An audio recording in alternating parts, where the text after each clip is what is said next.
Man.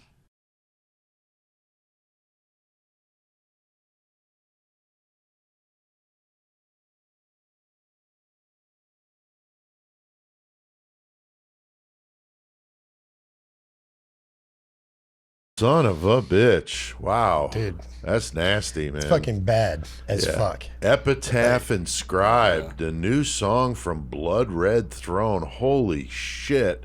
Last thing I was listening to today. Nice. That new album, Nonagog. God damn, that's badass. I got a hold of Stian Gunderston, the bass player, who, as we had reported, had gotten some bad cancer news and went in for treatment, and he's back and better than ever. He's over with it. He's fucking good to go. I'm so excited because their new singer was playing bass for any live shows that had come up. And this motherfucker's a hell of a guitar player as well. So this dude's throwing down, playing bass, all around and singing that shit. Yeah, it's fucking wicked. But I'm glad that Stian's back and will be back soon. He's getting healthy. And that new singer is just fucking badass. Mixing some death metal vocals with a little black metal. I normally wouldn't care for the black metal stuff, but I'm getting more into it. And I love the way he does what he does. It's fucking sick. But tonight we're finishing our month of dictators with a classic 20th century dictator, the man known as the Red Terror, old Joey Stalin. Blood Red Terror Throne. Right? His story is one of straight up brutality, horrific torture, imprisonment of his political enemies in these gulags and these harsh conditions, just absolutely wicked. Just starving people to death. For real. Just horrific. And ruled with an iron fist and nicknamed the Red Terror due to his communist beliefs. And we're going to get into that one tonight. And it's going to be one hell of a brutal way to end this month of dictators. Yes, I can tell you that. I mean, not that any of the other ones were fucking any. Yeah, peaches and cream. Yeah, they were fucking. But this dude's fucking brutal, man.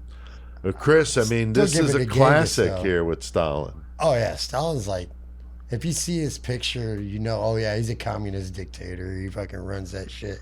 Right. And just the way he goes through about his tortures and fucking imprisonments of like just normal fucking people trying to live fucking life, dude. Right. And he just doesn't care. He's like, no, you do what I say or you die. And even if you didn't do it, you admit to it. Right. And then you die for something you didn't fucking do.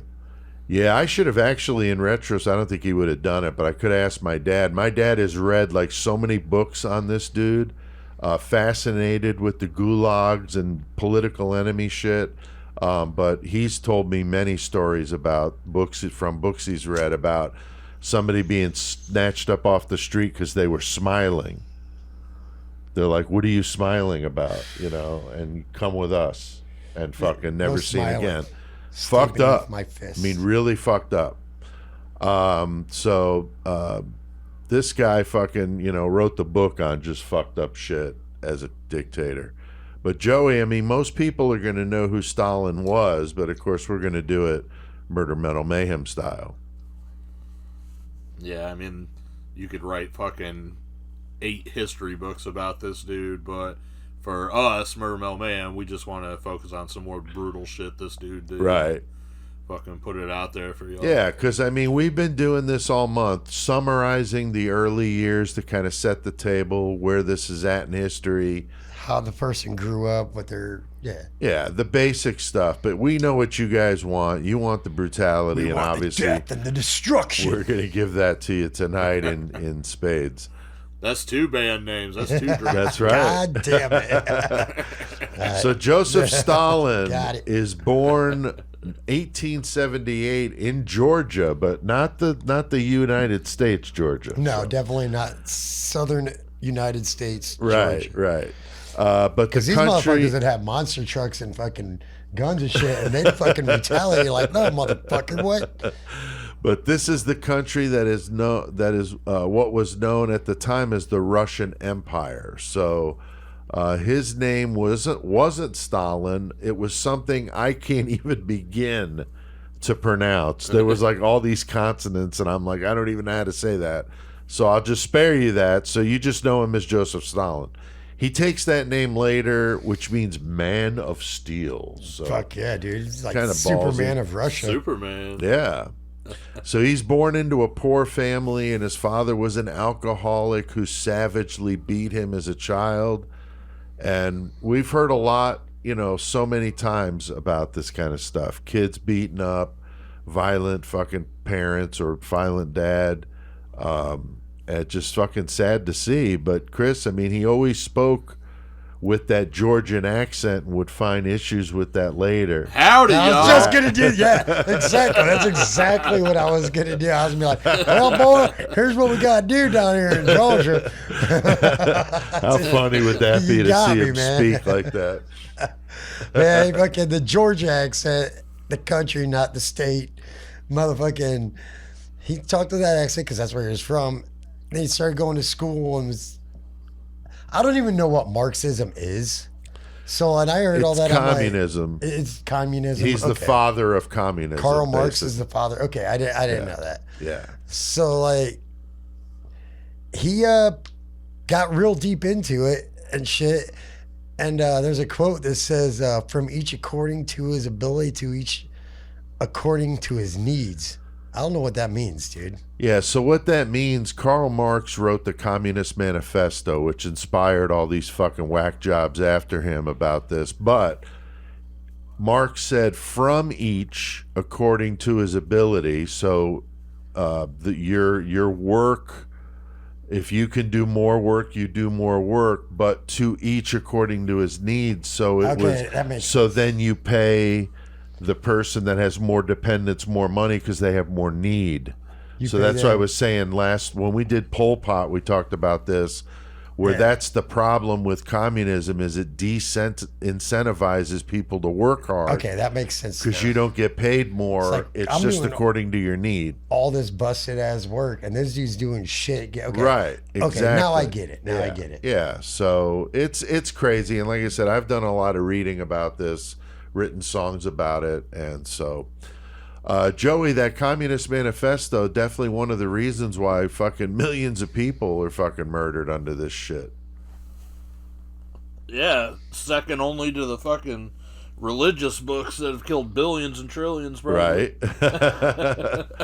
Yeah, that's true. I mean, religion has definitely killed more people. But, this is fucked up. It's a belief system. Both of them, it's all a belief system. So if the people are believing in what they're dying for, or fighting for, or striving for, or however they put it, then they're gonna... It's hard to change people's core beliefs. And if you got a whole fucking area trying to fucking be that way, it's gonna be fucked up. Yeah, and you got Exactly. extreme government control. I mean, like the smiling on the street thing. Like, what the fuck, Yeah. What a terrible fucking existence to fucking try to live in that shit, Could you imagine just like walking down the street and you're just like, hell yeah, all of a sudden you're just snatched up. Fucking smiling. Nope, done, dude. Yeah. Like, what? But I just got this new grill, man. Like, trying to show this shit off. But in communist countries, the government owns everything. So there's no private business. It's all government run. And we've talked about this in the Pol Pot episode. But Stalin, no different. Of course, Stalin came first. He wanted complete control over everyone's life. And if you can control the supply of food, then you have got people by the fucking balls. 100%. There's nothing they can do. They're hungry. You have all the fucking food. They're going to exactly. do anything, basically, that you ask them to do. Right. Because they're fucking hungry. Exactly. And this is what communists believe. I mean, it's absolutely fucking horrible. Now, Stalin was thrown out of the seminary, so he was going to this seminary, but he was getting all into the Marxism. But he gets thrown out of the seminary because of that shit, and they don't want him reading fucking Karl Marx and all that stuff. And his mom was very doting on him, apparently, and wanted him to become a priest, which is why he was at the seminary. He basically become a fucking atheist for the most part. Yeah, I mean, a communist is atheist because they think like the God is like the government, like they're the God. Yeah, it's fucked up. But he becomes a fucking thug. He's short, stocky. He's got one arm longer than the other, so he's fucking jacked up. He got like fell off a horse or some shit. His face is scarred from a bout with smallpox as an infant. So yeah, he's growing up looking like that dude on Grease, Greater Face. Oh my God, dude. All you young kids need to go watch the musical Grease. That's right, Greater Face. But Chris, if you ever listen to the words of that song, it's real fucking crazy. Like, it's a real pussy wagon. It'll make the girls cream. It's Grease Light. It's like, holy shit, there's so many sexual innuendos in that song, dude. He started learning, though, Chris, at an early age about plotting revenge, man. What was the deal with this shit? He was kind of looking at it like all these, he grew up poor or whatever, and he like grew up looking at all these people making all these rules, like, wait, you didn't live through everything I did, whatever. So he's like, I'm gonna get you one of these days. And he ends up getting them. Like, you're gonna find out. He ends up getting them. And there was one dude that, after he got more into the political thing, there was that some, like, not meeting or whatever, but a gathering of people. And the one dude didn't recognize him, and he like fingered him out in his mind. He pointed him out. He's like, okay, I can't remember the dude's name. But just because the dude did not recognize his face at this fucking convention or whatever, he just like, yep, you're gone. And he eventually got him, dude. Wow. Yeah, he didn't forget, man. He had a fucking little, like you said, a little list. And some scary shit. But, I mean, he's learning this shit at an early age. So, Joey, it's now 1900, and he starts getting active in these underground political organizations, man. What's going on with that? It's pretty big time out there for social unrest and whatnot, and he's at the forefront. He's got his foot in with the political organizations, you know. And, right. I mean, they're setting up rallies. They're doing demonstrations. I mean, they are trying to get the people to be proactive about the rebellion and what they are against in their, you know, theology, I guess. Right. Yeah, it's fucked up. I mean, he's getting active in this shit, and this is a time, you know, in the world, like, it was very turbulent. A lot of shit going on.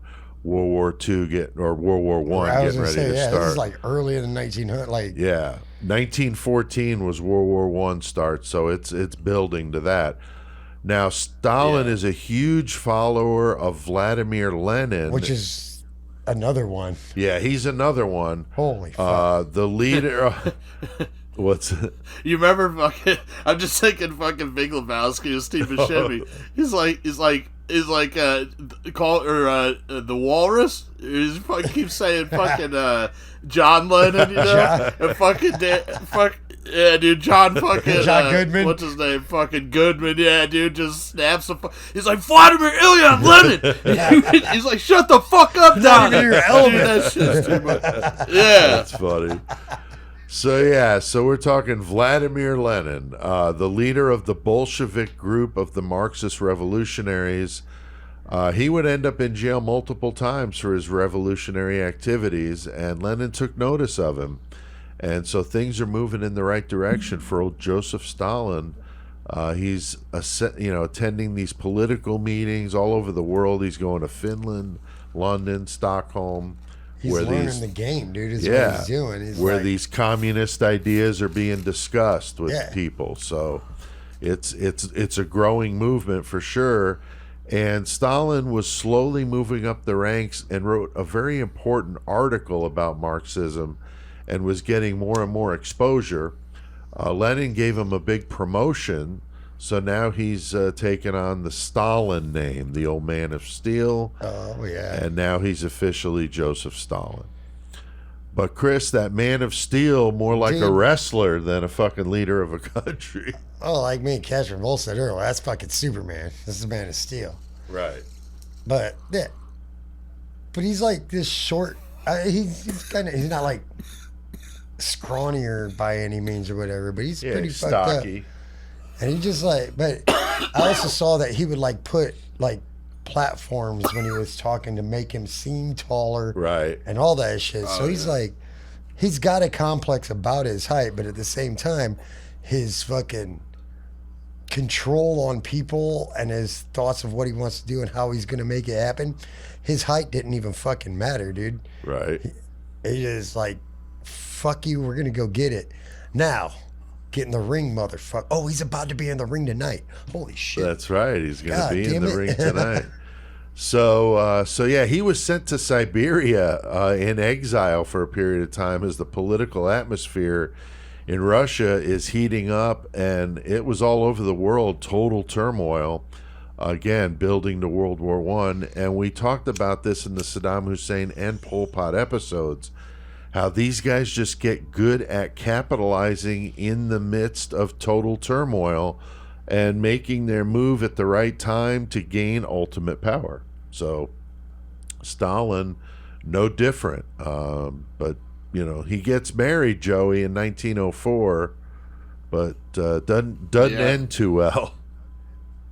No, she's only around for 3 years. They did have a son, though, Jacob, but Stalin, he fucking hated this kid. He was he's like, this motherfucker is not going to be my successor. Yeah. He was really fucking strict and fucking no emotions towards the kid. And one time, Jacob tried to commit suicide, and Stalin, he's like, "You're weak. You're a weak man. You have no balls." Right. Yeah.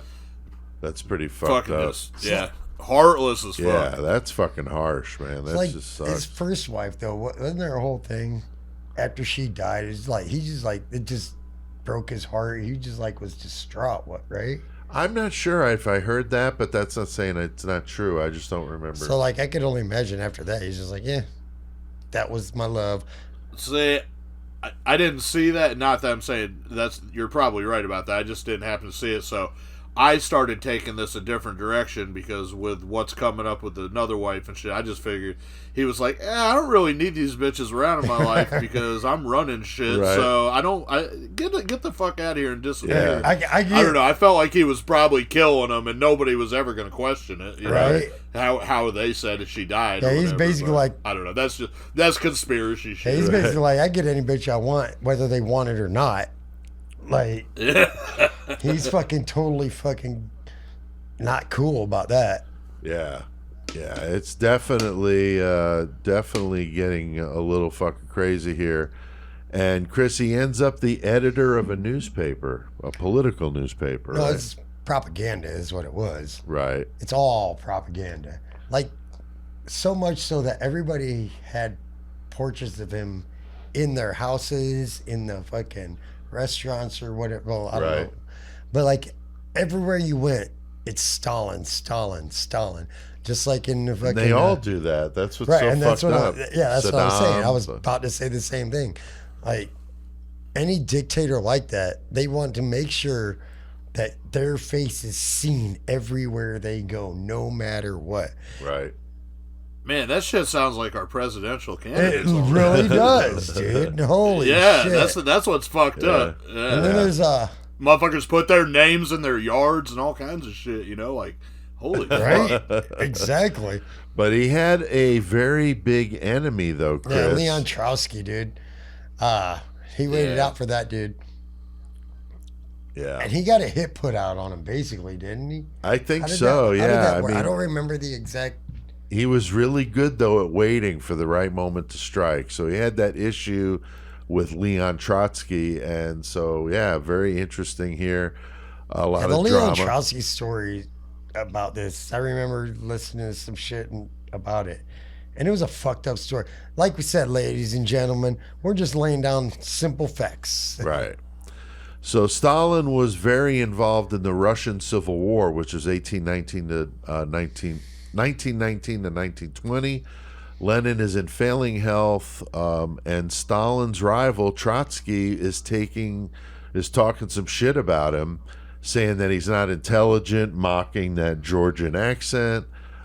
He didn't like the fact that he was watching Dukes of Hazzard all the time. What? No. Because Georgia? And this would prove to be a fatal mistake. So Joseph Stalin never forgets shit. Exactly. Lenin dies in 1924, and Stalin is the obvious successor.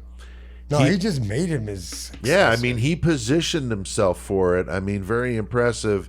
And of course, Trotsky's fucking pissed off. You know, I did see. That's what I was thinking of. Like, Trotsky wasn't even like. Stalin was like at the funeral and just like giving this big speech and shit. And Trotsky was never there because it's said, I'm not saying it's fact, but I heard a couple things that fucking Stalin gave out the invitation to the funeral or whatever, but put the wrong date on it on purpose. That's why Trotsky wasn't at the funeral. Oh, and wow. people like shunned him would be the word for not being there. Oh, at Lenin's funeral? Or yeah, at Lenin's funeral. Oh, wow. Yeah. That's fucked Like, up. it's just like, wait a minute, that makes a lot of sense. You guys got beef. Yeah. You're setting up You all show up to an empty graveyard. You're like, what the right, fuck? dude. Wait, what? Yeah, like we always warn people about when they listen to our episodes, like the year is this, so in case you're hearing this 3 years from now, Yeah, I don't know. you're not showing up at Right. some place where we're supposed to be and we're not there. We ain't there. But Joey, I mean, the Soviet Union now is in full force with Lenin gone and Stalin's in fucking charge now. Well, yeah, and the first thing he's gonna do is fucking yeah. Trotsky, you're fucking gone. They fucking send him out, fucking exile In Mexico, and fucking yeah. have him assassinated. Yeah. Yeah. It's like, yeah, you're getting way the fuck out of here. You're done. So he fucking gets him. That was his biggest fucking competition, Right. and he wasn't even close, honestly. Right. So fucking, he. What are we talking about? Oh yeah. So he did not follow Lenin's idea of quasi-capitalistic society, and he says, "Fuck it." He's gonna run the communism full force. Yeah, you do what That's what say. he was. That's what he was growing up, fucking, believing in, and fucking, he's in control. Right. So now they're gonna have to deal with these consequences. Yeah, because Lenin had enough sense to know that you need to have some capitalism to have money coming in and goods moving back and forth. But fucking this dude's like, no, fuck that. It's full on communism. Yeah, you're gonna do what I say. My boys are gonna run this shit. And very much like Pol Pot with the peasant farmers, 25 million of them were forced into a collective farming type situation where they give all their shit to the government. See, now, And it's just fucked up. And they can't even keep any for themselves. here's a question I have though. So he's got this entire military backing him on this fucking communism shit. Everybody gets the same thing. All these military dudes are living well. You can't tell me they're not like, oh, we're gonna take all this shit because we're gonna take it anyways. Like, they're taking it because Stalin says so, but at the same time, like, oh, this ain't going with them. We're gonna keep all this. Yeah. They're living large, dude. So that's why the military people are doing so good. Oh, yeah. I mean, the upper part of it's doing just fine. It's all these peasants that 25 million of them now are forced into this shit. Imagine starving and having to give your food away Right. to the government because that's what you're supposed to do. It's fucked up. And any of the farmers that resisted were shot in groups and shoved into mass graves, just like the Pol Pot shit later on. Mao Zedong, they all did this shit. That's what's so fucked up. It's been over and over and over again. I mean, Jesus. It never works. It always works the same. Yeah, it never the has same prospered thing every No. time. And despite the famine, Stalin was selling the wheat that the farmers were bringing in to others No. and keeping the money. Yeah, There's a problem with that. You can't be selling the weed, dude. wheat, Oh. the wheat, the wheat, the starving people. I mean, Jesus Christ. And the Ukrainians apparently were hit the hardest, and it called it a hunger extermination. There's a band name suggestion. So Yeah. come on now. Now, Chris, the industrial parts of the country were also fucking not doing so good at first, at least. Well, no, because, again, it's communism. So this dude's working hard. I'm not going to work hard anymore. Nobody wants to work. So all the people running the factories and shit were forced into these trials. and they were forced to confess. Like they were tortured, like just beaten until like, no, you did this. Like, fine, yes, I fucking did it, and then they just be taken out into the street, shot in front of everybody out there, just to make an example of what the fuck they're doing. Right. And that's a terrible thing, dude. Like, how can you follow this dude that you know your family member, your neighbor doesn't know? You got to follow it, because otherwise you'll be the next one getting shot, honestly. Right. But yeah, they'd be tortured in places for fucking ever, dude. Fucking prisons for the KGB. Yeah, Lubyanka is a fucking infamous fucking prison of his. That was really bad. We actually did a song about it in Low 12 called One Bone at a Time, because they used to do a torture where they'd break every bone in your body one by one. One at a time. Yeah. Yeah. And then also another place that they had in Cambodia, we talked about last week, was S20 or no, 2 weeks ago. S21, yeah. S21. But yeah, fucking the KGB prisons, I can't even imagine that back then. No, that's some sick shit. And so despite their industrial failings, Stalin managed to bring the backward-ass country out into a world power just by a sheer fucking will, I guess, in his military. But you're talking about a shitload of fucking people in the Soviet Union. And just like Saddam, though, he would spend all his money on the military, and he's got all these people starving to death and fighting over a fucking, bag of sugar. I mean, it's fucked up, See this little bag of weed right here? Right. There was a family of 5 fighting over that much rice. Yeah, that's the truth. So there was 5 fucking burnouts fighting over that much weed back in 18. Dude, true facts. Heavy metal parking lot. So, Hell yeah. I'm done. I'm 13. I'm 13. Like, god damn. Name's Graham, like you're grabbing dope. So Joey, he manages to get married again, though, in 1919. What happens with this young gal? Yeah, this is the shit that's putting me into skeptics about this dude, because he gets married in 1919. He has 2 kids with her. She commits suicide in 1924, 5 years later. Like, I swear he just is like, I'm sick of this one, you gotta go. And that's all he does is fucking kill motherfuckers, so why the hell would he 3 wives make some women disappear too? Yeah, no such thing as divorce. But, like I said, no time for that shit. But he's fucking Stalin. Yeah. He can make whatever he wants happen. Right. But I think he had another son and then a daughter with that wife.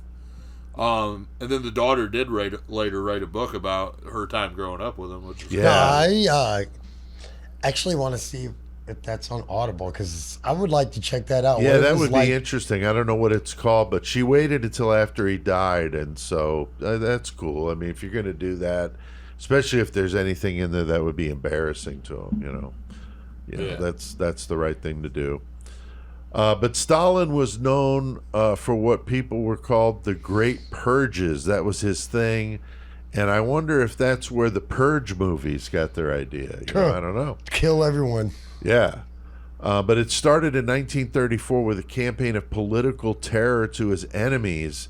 And we know that he kept these lists of people he didn't like. And now he is in full fucking rage mode, putting on these show trials of his enemies, murdering them in mass graves, fucking dumping them, just fucking atrocities. And now you got World War II starting, and this motherfucker is so shifty. At first he aligns with fucking Hitler. Like, this guy. Which gives the Germans the inspiration to start World War II and attack Poland. Isn't that fucked up? Yeah. Like, Stalin it's 'cause started of this World dude. War II. And imagine if Stalin would have died at birth of smallpox, maybe we wouldn't have had fucking Hitler. Maybe, things would have been different. It's crazy to think of that. But then he changed his mind and went against Germany and then defeated Hitler and came out on top with the Allies, with the U.S. and the U.K. So That's fucking crazy. Yeah, this dude's fucking shifting, man. I mean, it's impressive. He fucking devastated his country, and then now he's allies with the United States. Yeah, there's pictures of him with, you know, the U.S. president and Churchill. So fucking and nuts, dude. You know, it's like, god damn. And then Chris, in his later years, Stalin was getting more and more paranoid. I don't think it was paranoia. I think it was dementia. Maybe. Maybe a little bit of PTSD. Right. Yeah. He did a lot of fucking brutal shit. Right. That's what I was saying. It's like he's probably going to sleep and I'm like, holy shit, what the fuck did I do? Right. That's fucked up, man. But yeah, he was getting fucking nuts, and then he died in 1953 suddenly. But a lot of people think that because they just got sick of his paranoia / dementia, or just his tactics on how he handled people, that his whole entourage fucking killed him. This is like, no, yeah, he's more of a liability at this point. Let's just get rid of this dude. Right. We're all gonna end up with some crimes against humanity on us if we let him live, because he's freaking out and he's talking. Yeah, I think that's probably true, that there was some kind of little coup amongst his loyal subjects there that were close to him. And I looked up how many people died as a result of Joseph Stalin, and from his collective farming disaster, which resulted in famine and the murdering of his political enemies, they believe that it was 20 million people that he killed. So, I mean, that's god damn, not 10% of Earth's population, right? But it's still That's a a lot lot of fucking people, and that's just fucking crazy. So there's another piece of shit dictator we fucking put down the fucking Murder Metal Mayhem way. So, what do you guys think? Anything to add to old Joseph Stalin? I'm good. Yeah, I think we covered it, man. Now, I did my research by watching a few good documentaries on YouTube. The biographics episode, again, Simon Whistler, fantastic. About 30 minutes. It was good. There was some really good articles I read on the Britannica website about him. And over the years, I have read a lot of books about this era and him specifically. And I wrote a song about communism called Scourge when I was in low 12. So I have done significant research. There you go. I always did when I wrote songs, especially if they weren't like stories I made up, because I really like to dig into the topics I wrote about. What? You're supposed to be a writer, dude. Yeah, I'm supposed to be a writer. I can't speak. Now, next week... I can write. I can't speak. I've been doing a shitload of talking lately with teaching class. Right. Next week, we're going to be taking a break, though, from the dictators and the wild fucking month we just had, but we're going to the UK for the case of Amelia Dyer. I don't know if anybody's familiar with this chick. Oh, my God. Creepy as fucking hell. Look her up. Murder babies. The nurse who murdered infants and started the baby farming industry. So, pretty sick. Yeah. And we'll do that one next week for you. I don't know if I like Amelia Dyer. She's pretty harsh. Yeah. Yeah. So, Joey, what about Page a Day for us here? Episode 250. Throwing down some Murder Metal Mayhem. You got any?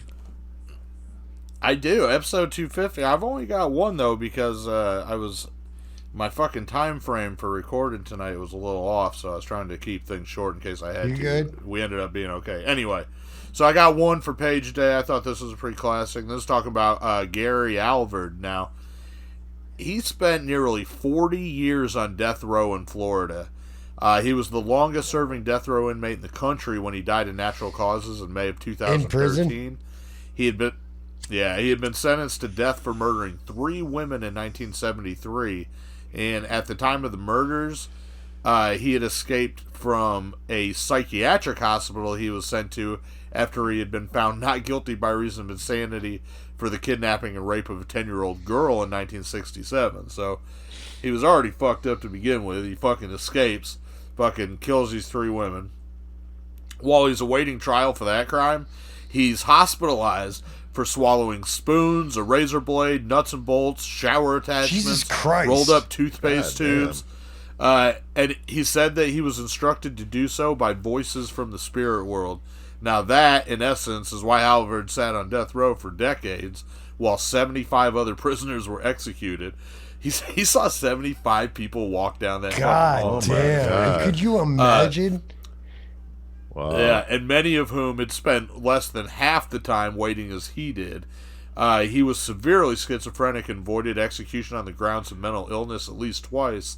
Then in 1984, he was again sent to the psychiatric hospital, but the doctors there, they refused to treat him because they said there was an ethical dilemma of making a patient well enough to execute. Wow. Which is pretty fucking crazy. Oh, I see.